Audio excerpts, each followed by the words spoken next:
Hey guys, thanks for stopping by. You should check out my website, welshaudio.com. Everything ships for free. The prices that you see is the prices that you'll pay at checkout. Enjoy the video. All right, guys, welcome back. I'm back with an amp, or a series of amp anyhow, that I've started to pick up many times. I keep a list on my phone of amps that I'm interested in. A lot of times they're viewer suggestions. I keep amps in my cart, my Amazon cart, at all times.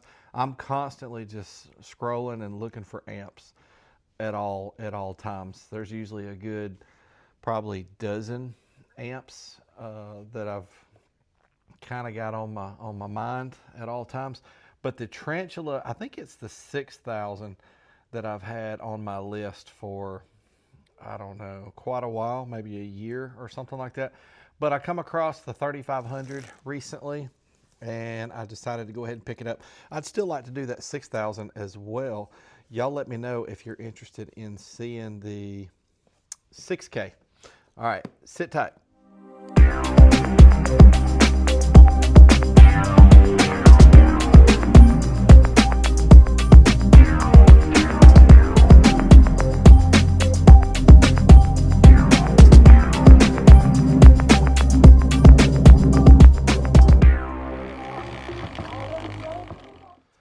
All right, here we go. We're gonna check it out together. I have not unboxed this yet off camera. I like to do that. I like to just give y'all my normal reaction on how I feel about what I'm seeing. So here's a manual that covers, golly, I didn't know, well, maybe I did see some of these bigger ones, but look at this, a 12K and an 18K. Now look, we're gonna find out here in a minute if these are max ratings or not, but it looks like we'll check that out. Warranty card, what do we have here? Just some basic instructions. Okay, oh, it's a little guy, that's for sure. Look how small this is. We'll get to it here in a second. So we've seen this bass knob before. Let's see what we got. It's plastic, kind of that little bit fat, chunky. We've seen this bass knob several times. It's got a power light on it, no clip. It is smooth. I like it. It's all plastic. Telephone style cord. What else do we have in here? Oh, some mounting brackets. That's different. Look at the way these mounting brackets are made. They're kind of nice looking. Aluminum. What else? A couple Allen wrenches. No, three Allen wrenches in there, and some two different styles of screws. And the star of the show. This is what we really want to see. It's little, but it seems a little hefty, which is usually a good thing. Yeah, this thing's pretty small. That would be a tiny little, I don't know if I should say tiny, but a small 35 watt amp for sure. This thing really puts out 3500. I tell you what's different about these amps too is it's unique. The way it looks, the styling, very unique. That see-through top, that's different. That's really cool. Man, you can even see in there well enough, maybe not on camera, but to read the capacitance of that capacitor right there. 63 volts, 4,700 microfarads, 105 degrees Celsius. We got the square transformer. If it's not too much trouble, oh boy, this is different for sure. No screws on the bottom. You can see these pre-drilled holes for those mounting feet. That's cool. Maybe the top comes off without a lot of trouble. We'll check that out. If we can take it off, we will. This is 1 ohm stable, monoblock, Class D, all the things that everybody likes these days, including myself. So while we're here, this is cool. Look at what all we got going on here. So speaker outs, you do just get one positive, one negative. We do have a protect, clip, and power lights right there together. This is a full bridge amplifier. So the input for that remote bass boost, we do have a frequency and a level for the bass boost, 35 hertz to 70 hertz, and then 0 dB to 12 dB. We have a gain, min and max, crossover. The low is 80 hertz to 20K, and the high is 15 hertz to 80K. Input and output, RCA. All right, cool. Other side is just the power. So we do have 4 gauge. That there in the middle looks like 10, maybe 12, 10 or 12, but that looks like 4 gauge for that. So if it really does do 3500, it needs 1 alt inputs. So those are tiny little inputs to be a 3500. So I'm thinking right out of the gate, that might be a max rating, which isn't super uncommon for brands like this. Let's go see if I could look this up for you pretty quick. I may do this off camera. Now, here we go. All right, so here's the way the different specs are laid out. Here we go. No, it's the 4 channel, the 4 dot. Here we go, down here. All right, so they're telling us, yeah, that's a max rating. So 450 watts at 4 ohms, 800 at 2, 1250 at 1, and then 3500 max power. There's some of the other specs for it right there. But yeah, so we see right out of the gate, but I'll be honest with you, 1250 out of this little guy would still be pretty cool, honestly. So I have no idea what we're gonna see here. So I'll quit yakking and I'll start wiring this thing up. All right, guys, here we go. This first run is going to be 4 ohms, rated 450 watts. We may do 40 hertz and 1K. This is a full range amp. I think most people are buying this for subwoofers, but the truth is, it certainly could go on some door speakers too. If somebody had some fairly large, you know, doors, as far as their build goes, they could, you know, they might pick this thing up. So 14.8 volts, we're going to capture the current. Remember, rated 450. This first run is 40 hertz. Are we going to see 450? Here we go.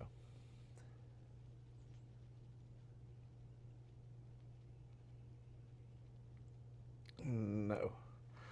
331, the voltage did not drop, and the current draw was 29 amps. Okay, let's do that run, but 1 kilohertz. All right, what are we going to see at 1K?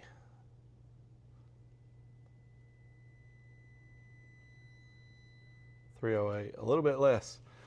14.8, 28.8. Okay, well, it's missing a little bit right out of the gate, but that don't mean it might not shine at 2 ohms and especially 1 ohm. So let's get to the 2 ohm test. All right, 2 ohms, 40 hertz, rated, was it 800 or 850? 800. Rated 800 watts. Here we go.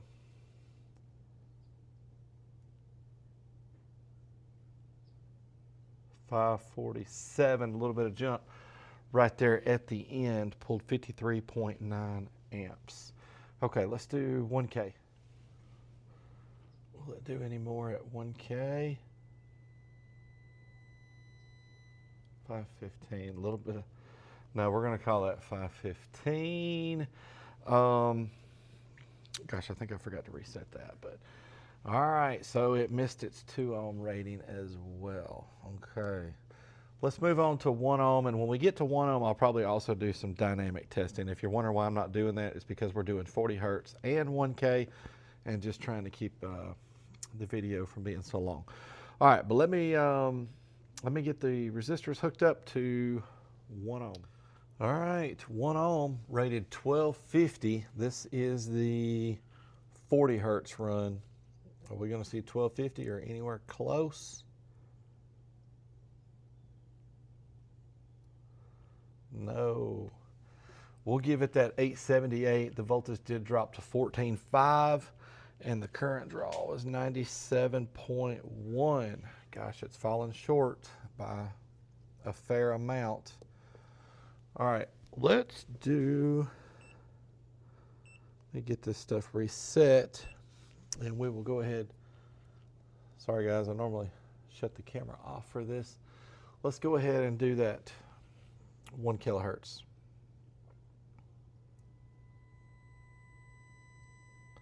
$840, $841. Voltage dropped to 14.6. The current pull was 95.2.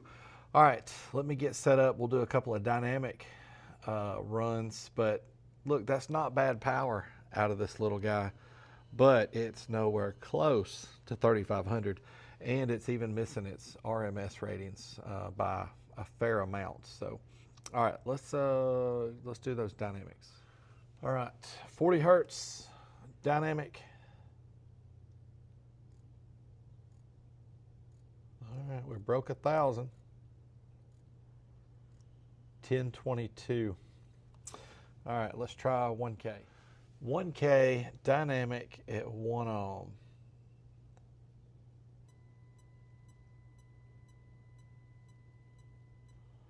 All right, 1010. So she barely breaks 1,000 dynamically. It's a 800. You know what I would call an 800 watt amp, but it does do 1,000 dynamic. Okay. Let's get it over there and let's listen to it. What do y'all think? All right, guys, here we go. We're over here at the subwoofers. We're going to listen to the Scar 12s up there on the top. Here we go.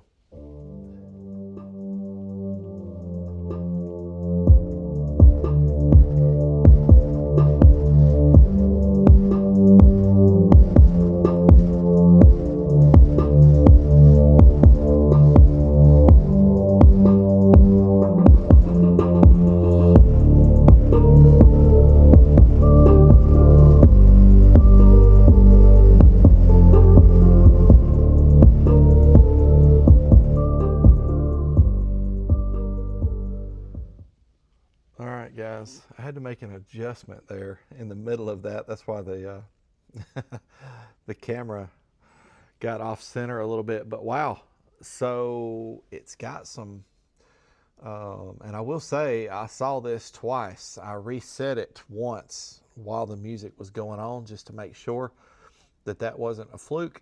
And so yeah, dynamically on music, it puts out some good power, and it puts out that 1250 that it's rated. If y'all ever wonder why oftentimes over here on music it gives us more dynamic power than dynamic power on resistors, is because the amp and the subs and everything is happier with some of the frequencies that are being played through the music, as opposed to just a constant 40 hertz.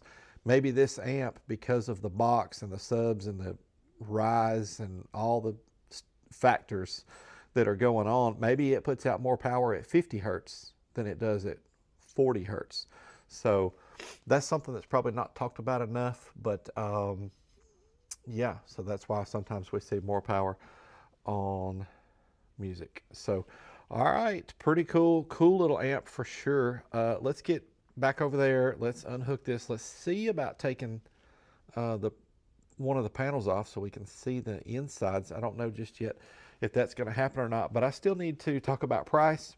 I need to talk about, we need to take a better look at that box. I don't think we looked at the box like we should have, but all right, let's get to some of that.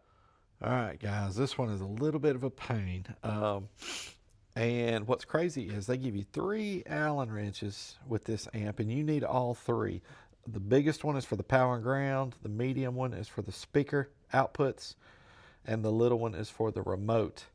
And none of those 3 are the screws, are the size to take the amp apart. So I had to get out a 4th size for doing that. All right, so here's the deal with this one. This aluminum, this whole chunk, this whole piece of aluminum is one piece, that whole body there, and then the amp is in there. This panel comes right off. This one would, but the only thing holding it on is back here behind these RCAs. They have a little bit of glue. I think I can show you. Let me get a flashlight out. Right there, that black at the very top of the white right there, that's just a little bit of glue. And I don't really want to pull that glue loose. But I'll show you. Well, my flashlight is going dead on us. Guys, let's see here. See if we can do it this way. Guys, I apologize, but this one is just a little bit different than what we normally see. I mean, you can really see it almost as this shot right here is better, but the panels that they give you on the top side is good enough for the most part to see the guts. But anyhow, let me get this put back together and let's talk about price. I'm going to put an Amazon affiliate link in the description for this amp, and I might put a couple of other ones from this series in there as well. That 6K that I've thought about picking up, and maybe those big ones also. But check the description for those links. All right, let me get this put back together. All right, guys, this amp is currently on Amazon for $108.90. It's going to fluctuate a little bit. You're going to have to pay tax on that. So consider that for sure. There's some good options on the market these days, but I will say this, pretty cool little amp, a unique look to it. I've not seen any other amps on the market that look anything like these in this series. So pretty cool, and it does give you some pretty decent power. This isn't just a couple hundred watts, you know, so this is some decent power in a small little package. Excuse me. Speaking of series, I don't know if I've ever said what the model is on this. The TXP1.3500D. So we see the max power 3500 up there at the top. What do we get around here? All of these side pieces look basically the same. Here is a little bit on the back, some different stuff on here. Pretty cool. There's yeah, that 450, 800, 1250, and 3500 max. Okay, cool. Yeah, pretty cool little amp, unique for sure. I'd love to test those bigger ones. That would be awesome. I'd love to get my hands on yeah, especially those top 3 sizes. That would be super cool. Yeah, let me get the let me get this situated, and let's fill out the card. All right, guys, let's see. I want to do that. Y'all remember it did that 878 at 40 hertz, 1 ohm, uncertified. Yeah, I don't know. Cool little amp for sure. Let me know what y'all think. Let me know if you'd like for me to do those bigger amps in this lineup. Guys, thanks for the support. We're doing some cool stuff on the channel. We got those build videos coming out every Wednesday. Had some cool interactions with you guys on that. Thank you so much for the support, and we will see you next time.